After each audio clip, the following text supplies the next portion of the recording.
Hello everyone, welcome to Basic Electronics Virtual Laboratory. Today we will discuss the practical bipolar junction transistor as an amplifier. So for this, click on Studies on BJT Common Emitter Amplifier. You can read all the theory related to the amplifier, bypass capacitor, blocking capacitor, what is the frequency response curve, all this through this theory section. I will brief all these things during the simulation of the circuit diagram. So click on simulation and click on common emitter amplifier. So today we are only simulating the draw circuit diagram configuration or practical we will cover in some other tutorial. This is the circuit diagram of common emitter amplifier. The application of BJT is basically amplification. So as we all know that the amplification is the output is greater than the input parameter, means the output voltage is greater than input voltage. If we are talking in terms of current, then output current is greater than the input current.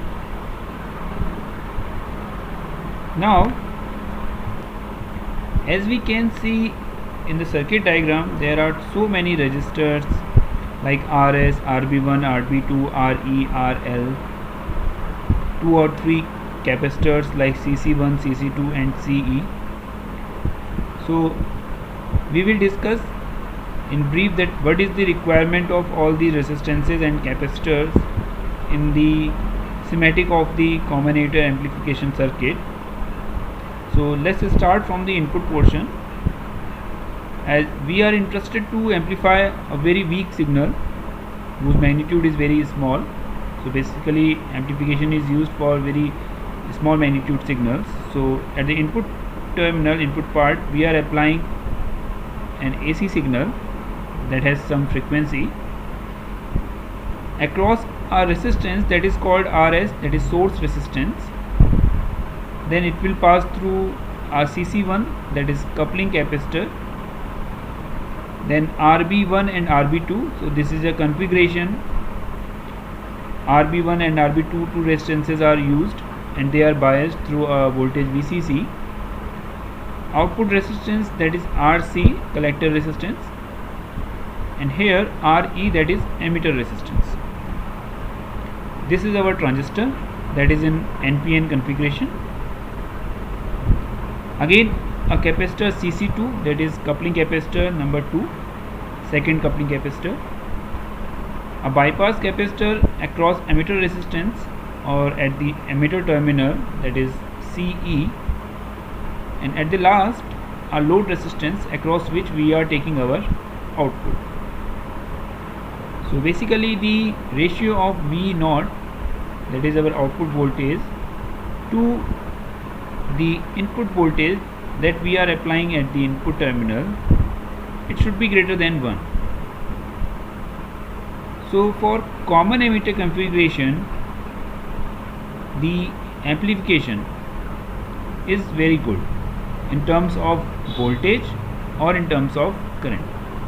That's why we prefer common emitter configuration for amplification purpose. Now what is the requirement of all these components, RS, CC1, RB1, RB2? So RS is basically a source resistance that is used to drop the voltage across it. So it is applied with the source. Coupling capacitor 1 is used basically block the DC component of the signal. RB1 and RB2, this is a potential divider configuration. With the help of bias voltage VCC and RB1 and RB2, we are basically providing a bias voltage to the input of this NPN configuration transistor. As we solved so many numericals in our theory portion with the help of potential divider biasing, then we calculate a Thevenin voltage, a equivalent resistor. So this is basically a potential divider configuration. Then collector resistance RC and emitter resistance RE. We have already the stabilization theory, like the Q point stabilization. So the role of RE is very important in the case of Q point stabilization, and CE capacitor, bypass capacitor, is used, as the name indicate, bypass is used for the stability of the circuit. All the current across the emitter terminal just pass through this common emitter, or you can say this bypass capacitor. It basically provides a low input impedance, means a low impedance value. The second coupling capacitor CC2 is basically again to block the DC component that are present in our signals, basically noise. And then load resistance RL is used to take the output from the collector terminal of the transistor. So for the simulation of the circuit, on the left hand side there is list of instruction. We have to set the value of source voltage to 50 millivolt and the frequency is 1 kilohertz. Keeping source voltage constant, we have to vary the frequency from 50 Hz in regular steps. We have to set the source resistance, collector resistance, emitter resistance, load resistance, RB1, RB2, then coupling capacitors CC1, CC2 to some value, bypass capacitor CE to 10 microfarad. Then the step 7 is click on add to table button to add the readings to the table. Then we have to change or vary the frequency by keeping the resistance constant, and then just click on plot button to plot magnitude graph of common emitter amplifier. Frequency is in x-axis and the magnitude, that is in dB, is in the y-axis. So let's start the implementation of or the simulation of this circuit.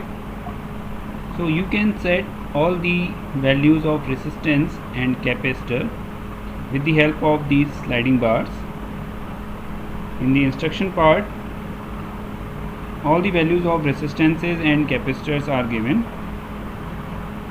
We have to apply a signal V in, that is of 50 millivolt and 1 kilohertz frequency.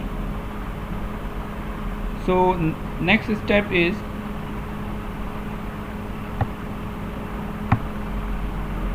add this value to the experimental table. Now as we are drawing a curve between frequency and magnitude, so we have to change the value of frequency. Now set the value of frequency to some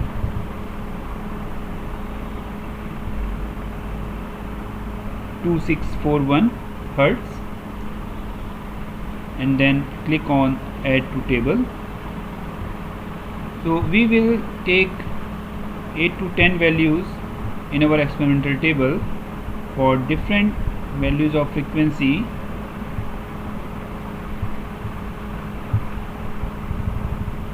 So increase some frequency to this. This is a graph between frequency and magnitude, that is in dB. So just remember that we are taking our magnitude in decibel.